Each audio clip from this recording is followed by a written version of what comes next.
अस्सलामु अलैकुम। वालेकुम सलाम। अस्सलाम वालेकुम। वालेकुम सलाम जी। मेरी बहन कौन और कहाँ से? मिसेस अली कवेंट्री से। मिसेस अली कवेंट्री से, फरमाइए। और मैंने मेरा लड़की के लिए एक क्वेश्चन पूछना है और मेरे लिए क्वेश्चन जी। मेरा लड़की 5 ईयर ओल्ड। अच्छा। उसको रैश आता है गर्मी में और वेदर में चेंज होता है ना, तो उसका स्किन वाइट हो जाता है।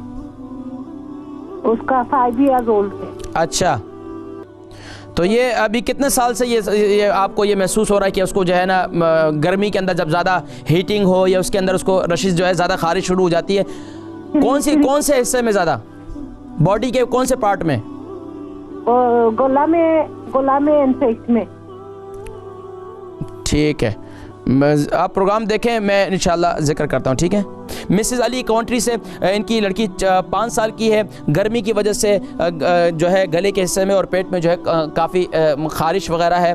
अब इसके लिए क्या किया जाए? देखिए बच्ची, ये ख़ास तौर पर जो बच्चे ज़्यादा हीटिंग का इस्तेमाल करते हैं, ज़्यादा अपने आप को पैक रखते हैं, यानी कि हर वक्त सॉक्स पहने रखते हैं, हर वक्त जैकेट पहने रखते हैं, तो ये एक हमारे बच्चों को ख़ास तौर पर इनको यूज़ टू करवाएं। बच्चे हमेशा सॉक्स पहने रहते हैं। एक तो ये इनके जिस्म को हवा लगे, कुदरती फ्रेश एयर ये भी थोड़ी सी लगनी चाहिए। लेकिन इसका ये मतलब नहीं है इनको इतनी ठंडी हवा लगा दें कि बच्चे बीमारी हो जाए। लेकिन घर में जब आ जाएं तो बच्चों को खास तौर पर अब इसके लिए क्या करें, इसका मैं पेस्ट बनवाता हूँ। क्या है, मेथी दाने को ग्राइंड करें, इसके अंदर खोपरे का तेल और जैतून का तेल इसके अंदर मिक्स करें और मेथी दाने का जो पेस्ट है वो उसके गले में, उसके पेट पर लगाएं। इससे इंशाअल्लाह अज़ीज़ काफ़ी हद तक इंशाअल्लाह फ़ाक़ा होगा। और दूसरा ये कि अंडा, मछली और गर्म अशिया से इस बच्ची को क्या नाम है कम से कम करें।